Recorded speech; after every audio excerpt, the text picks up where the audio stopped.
కానీ జగ్గారెడ్డి గారిలా కానీ చాలా మందిలా కూర్చొని మాట్లాడి ప్రేమతో విడిపోవచ్చు అని చెప్పాను.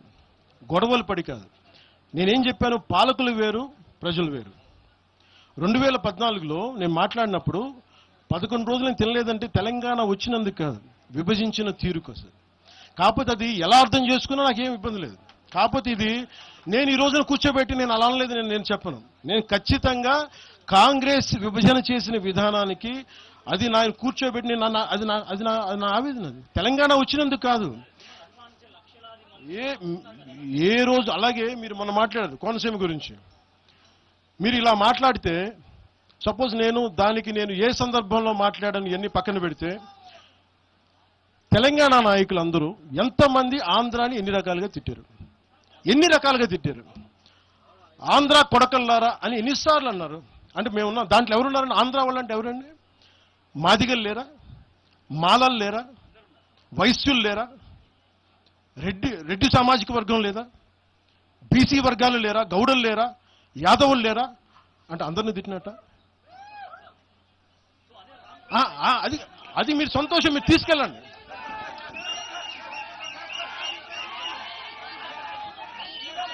I'll give it.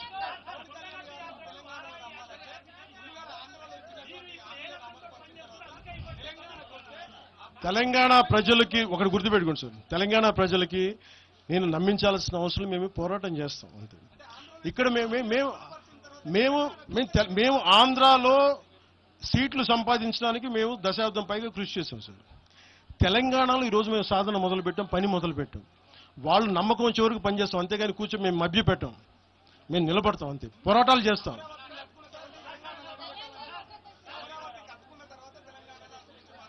వాళ్ళు ఎవరని నేను చెప్తున్నాను వాళ్ళు ఏం చేయాలో. రాజ్యాంగబద్ధమైన గుర్తింపు ఉన్నప్పుడు, ఎలక్షన్ కమిషన్ గుర్తున్నప్పుడు మేము ఎలా పని చేయాలో, మీరు ఏం తినాలి, మీ ఏ బట్టలు మేము చెప్తున్నావా? మేము ఎలా నడపాలి మా పార్టీని, అది మా ఇష్టం. అది వాళ్ళెవరు చెప్పడానికి.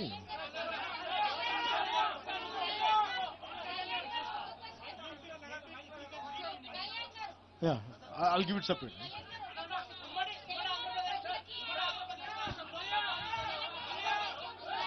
Sir.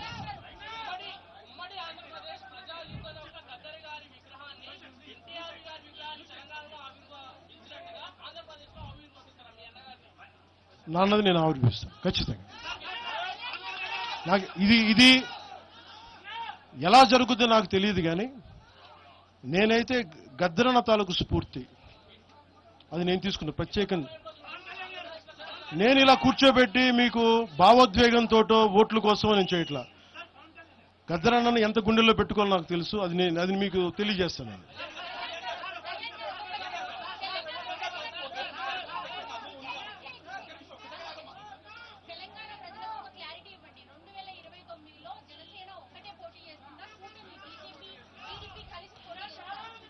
నాకు ఫస్ట్ ఇది ఒక్కటమ్మా,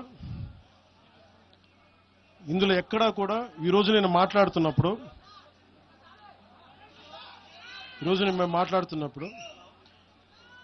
మొన్న బీజేపీ భారతీయ జనతా పార్టీ నాయకులు జీహెచ్ఎంసీ ఎన్నికల్లో మా వాళ్ళందరూ నామినేషన్ వేసిన తర్వాత కూడా నేను ఒక్క మాట మాట్లాడితే వెనక్కి తీసుకున్నాను. 29లో ఖచ్చితంగా జనసేన ఎన్నికల్లో పోటీ చేస్తుంది. కాకపోతే మీరు అడిగే ప్రశ్న తెలుగుదేశం ఇవన్నీ నాకు తెలియదు, ఎందుకంటే అది ఎవరి పార్టీ వాళ్ళు చెప్పుకోవాలి, నాకు తెలియదు. ప్రామిస్గా చెప్తున్నాను. ఇంకా నాకు మోసం చేయాల్సిన అవసరం లేదు. అలాగే భారతీయ జనతా పార్టీ నాయకులు కలిసి వస్తారో కూడా లేదో కూడా నాకు తెలియదు. ఎందుకంటే మొన్న ఈ మధ్యన రామచంద్రరావు గారు కూడా మాట్లాడింది, జీహెచ్ఎంసీ ఎన్నికల్లో భారతీయ జనతా పార్టీ ఒంటరిగానే పోద్ది, జనసేనకి సంబంధం లేదని చెప్పినప్పుడు నేను మా నాయకులు కూడా ఫ్రీడమ్ ఇస్తాను, మీరు సొంతంగా పోటీ చేసుకుని నేను చెప్తాను.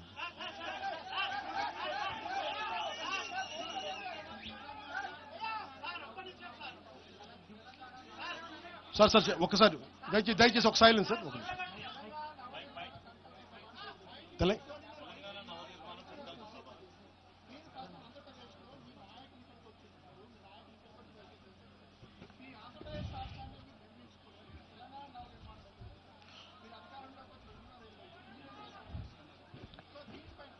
ఈ భావం అలాగా సార్, ఒకటి చెప్తున్నా, ఈ భావం పవన్ కళ్యాణ్ పెట్టింది కాదండి. తెలంగాణలో మా నాయకులు పెట్టింది, పునర్నిర్మాణం వాళ్ళు కోరుకుంది, నేను ప్రతిపాదించింది కాదండి. నేను భారతదేశం బాగుండాలని కోరుకునేవాడిని. దాంట్లో ఆంధ్రప్రదేశ్ కానీ తెలంగాణ కానీ అంతర్భాగం తప్ప, నేను భారతదేశాన్ని యూనిట్గా చూస్తాను తప్ప. ఇప్పుడు మీరు భారతీయ జనతా పార్టీ ఉంది తెలంగాణలో, వాళ్ళు they will have a particular vision for particular framework for Telangana. Same Bharatiya Janata party will have a framework for Andhra. Same Bharatiya Janata party will have a framework for Karnataka and Tamil Nadu. Local